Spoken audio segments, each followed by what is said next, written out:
I'm going to be here for a while. You can sit down, relax. We got plenty of time together. It's all okay. Speaking of Cellar-Gized morning, you probably have been asking yourself some questions about when is the best time of the day to take it? How do I combine it with patches?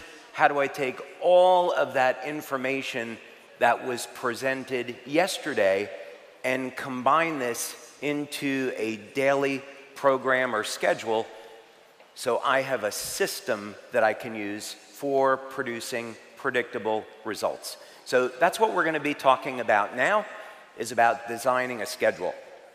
So the first thing, as you hear me say very often on our LifeWave Connect, is that I am not a medical doctor. I am not providing medical advice. We are not making any type of medical claims.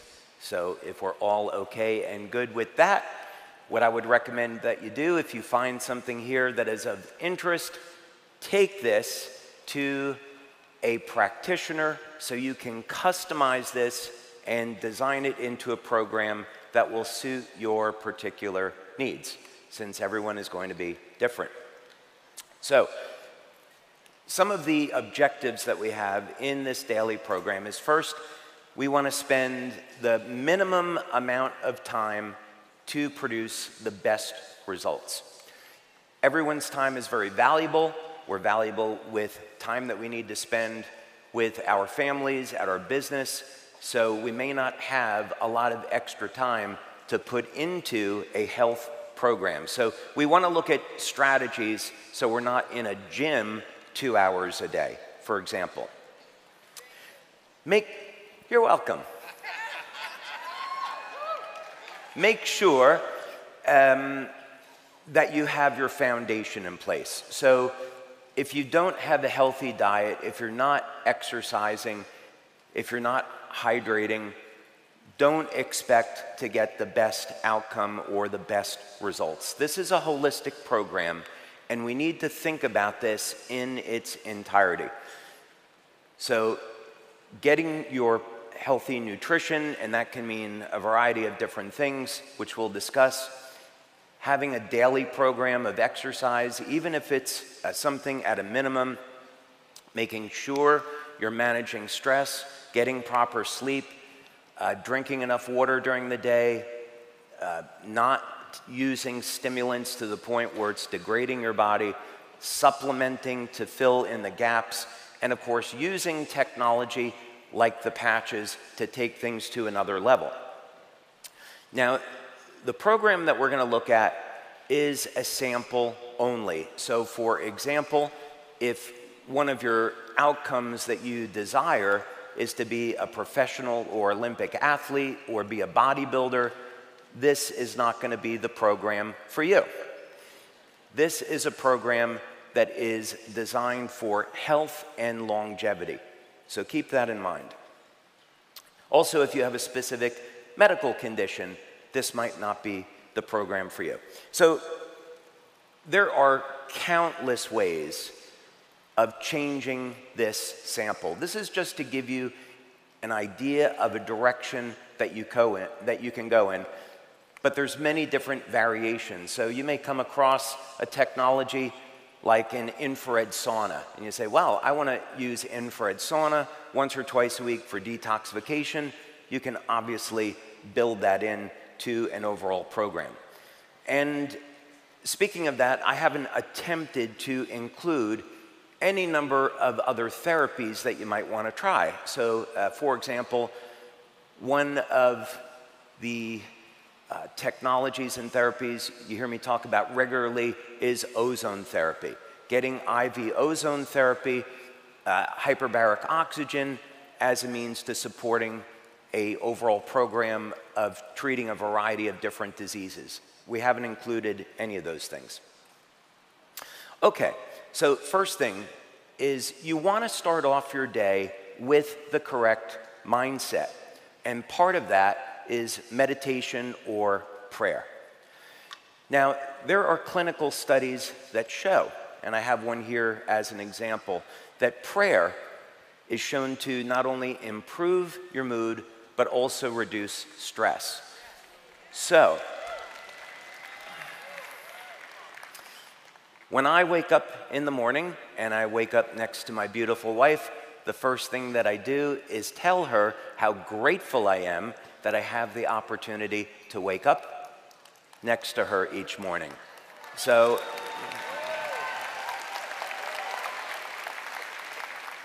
what I have found as a husband, if you start off the day by thanking your wife and being grateful for her, the rest of the day tends to go pretty well. So husbands, take notice. And I think the same is true with God. If we pray and give thanks to the Lord, who has blessed us with so many incredible things in our lives, if we start off the day with prayer, it's an awesome thing. So I would encourage you to do that. Okay, now, many times of the day that you could exercise, I usually wake up at 5:30, 6 a.m., and then I head straight to the gym. And I have a gym in my home, so it's relatively easy. I wake up, I take a few minutes to prepare, get my clothes out, set the day, and then I head to the gym. And given how hectic and long my days are, being able to go to the gym is therapeutic. So I encourage you to set aside that time in the morning to exercise, and that can be a quiet space. Now, there's a few different options here which are pretty interesting. Many people use coffee as a pre-workout. They use a variety of different pre-workout formulas. Could be branched-chain amino acids, could be nitric oxide. Many of you may want to try to use X2O along with an amino acid formula as a pre-workout. There's a lot of options here. I want to talk to you about a variety of different options. First, with caffeine. This is a really interesting one. First of all, there is no question that caffeine will improve exercise performance. As a matter of fact, for the Olympics, if people consume too much caffeine and they get blood tested, they can be banned from competing. So no question, caffeine improves exercise performance. The problem is that it induces a lot of oxidative stress on the body. So you have to use it with caution. Now, there's an interesting way to use caffeine, and that is if you have it before exercise, not only will it improve exercise performance, but it will assist in the damage that occurs to muscle tissue so that when you go into a state of rest, that you can build more muscle. But the key here is not to have the caffeine post-exercise. If you use Celergize as a pre-workout, that contains citrulline and potassium, and both of those will fuel the production of nitric oxide. Nitric oxide, likewise, will increase exercise performance and is suitable for pre-workout. Those among you that have injuries that have been difficult to heal, or let's say that you have a loss of cartilage, there are now new studies that show if you take amino acids before exercise, and this is now I'm referring to resistance training, it will drive those amino acids into the muscle tissue and you'll get better muscle protein synthesis. So having that window of time, and if you also add, if you're looking to generate new cartilage, getting a collagen supplement and vitamin C, which triggers collagen, which triggers cartilage production and collagen production, will assist in repair of damaged tissue in the body. So nutrient timing is extremely important. And here's a study that will reference that. Okay.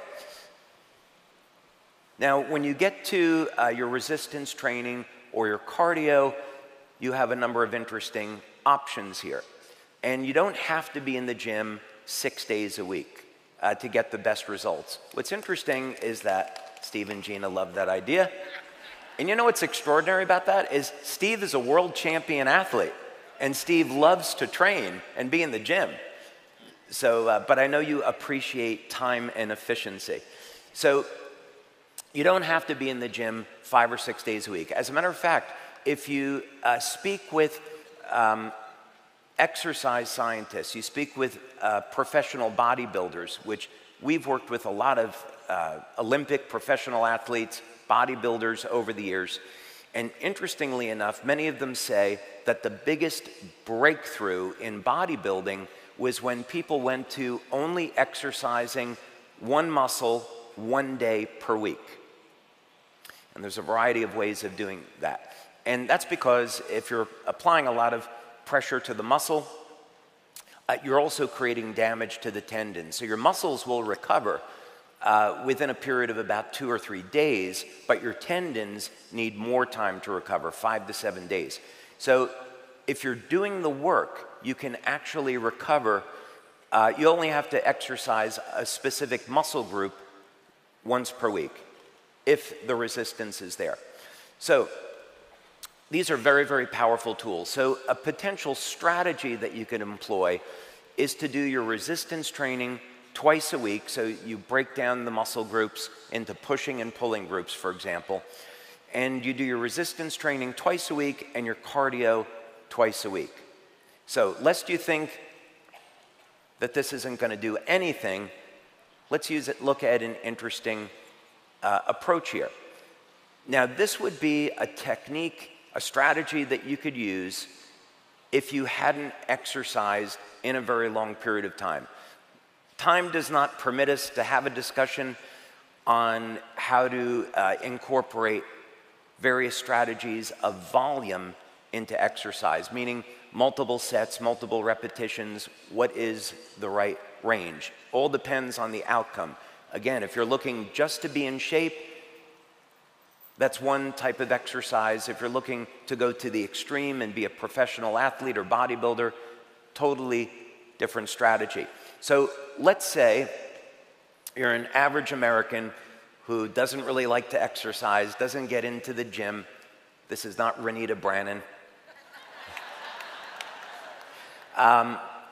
We're going to take someone that maybe doesn't like to exercise and wants to put in the minimum amount of time. Maybe you haven't been in the gym or trained for 10 years.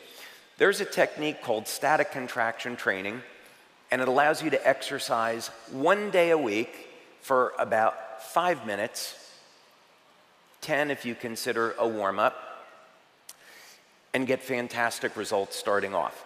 There's only 5 exercises, and you work out 10 seconds per exercise to start.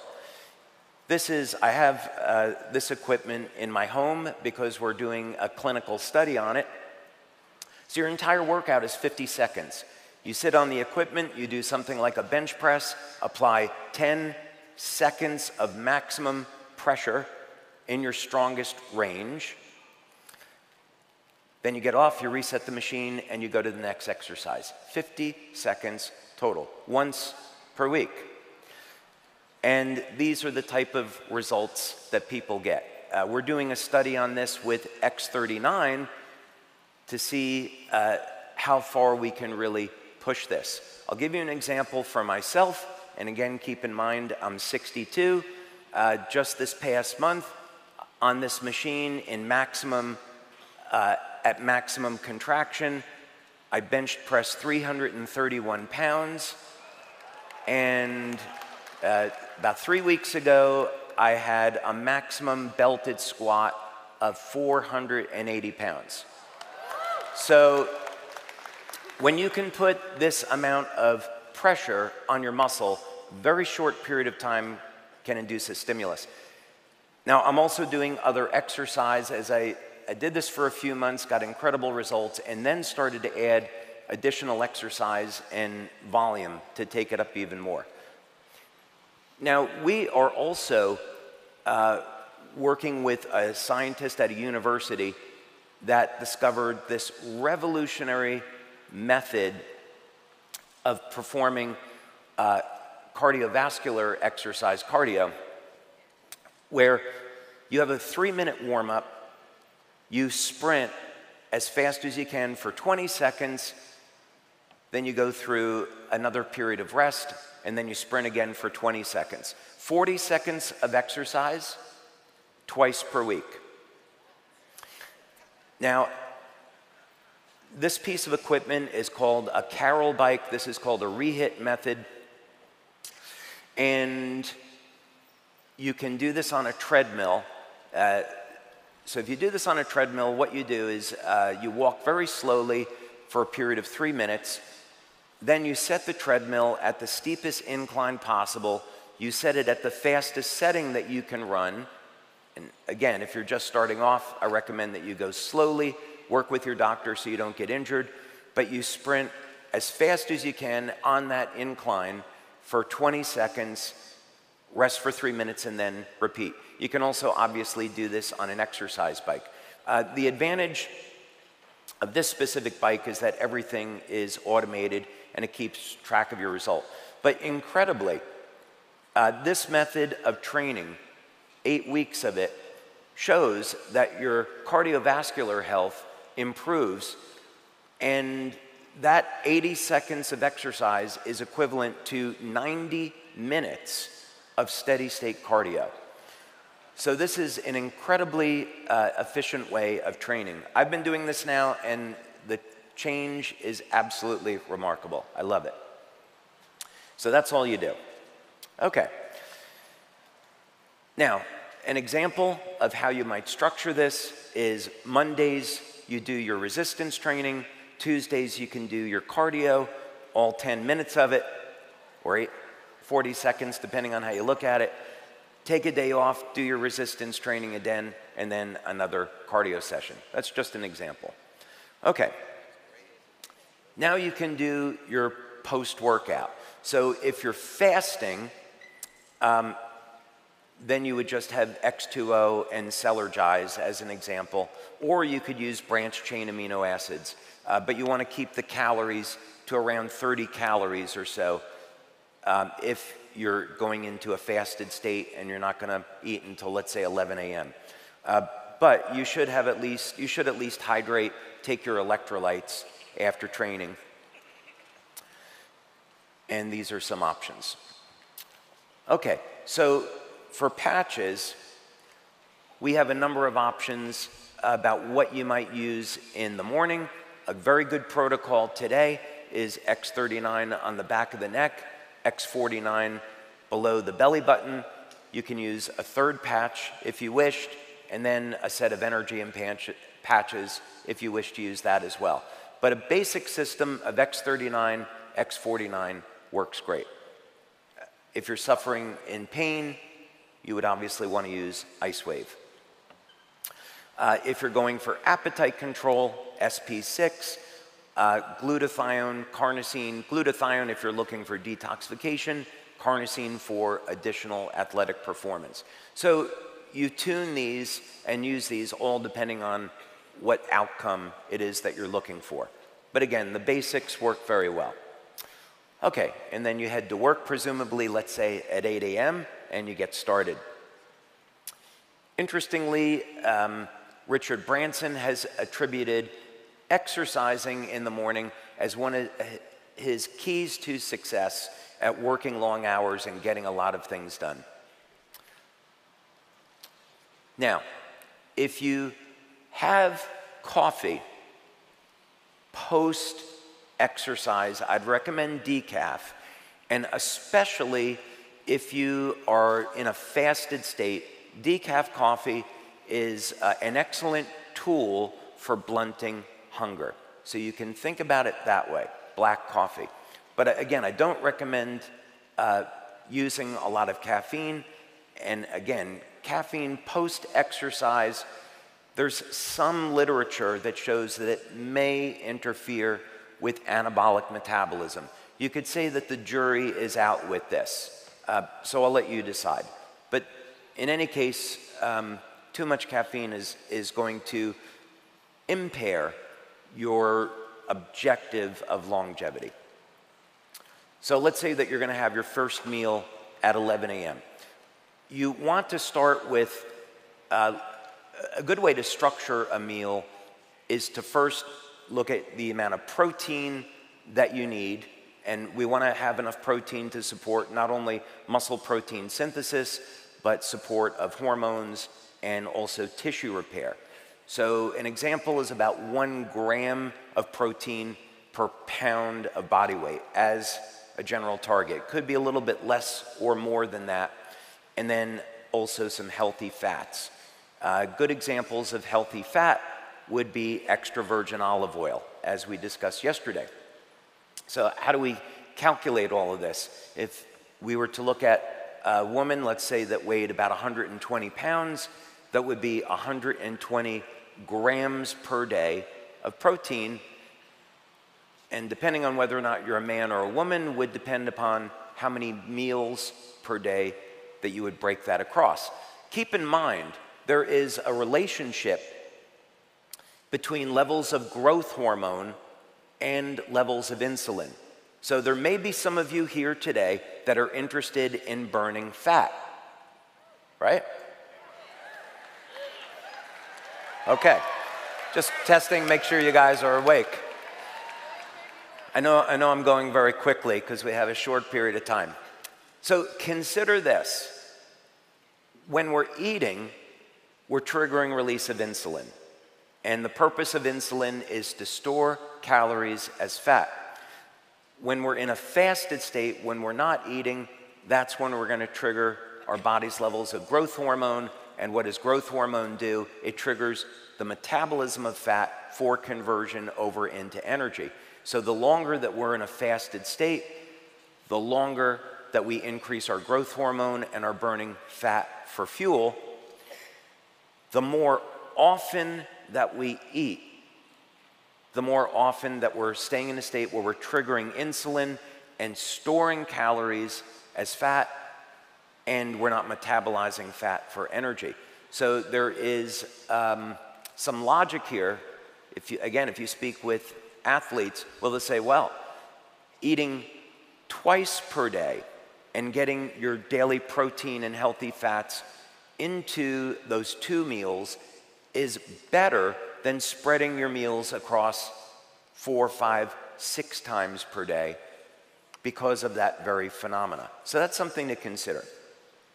So we could start out with your body weight. That's going to determine the amount of protein that you get. And then from there, you can calculate as a starting point about 1/3 of your calories from healthy fats. Again, I really stress the importance of having extra virgin olive oil.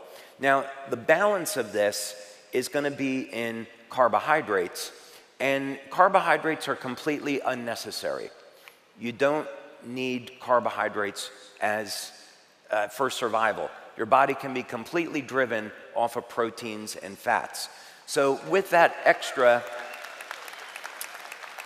1/3 of calories, you can shift that between additional fat, additional protein, but it doesn't have to come from carbohydrates, and in fact, it's probably desirable that it doesn't come from carbohydrates. It also could mean that you could take the amount of carbohydrates down to about 10% or so and still get all the advantages of a low carbohydrate diet without having to go into ketosis, for example. Okay, let's keep this moving along.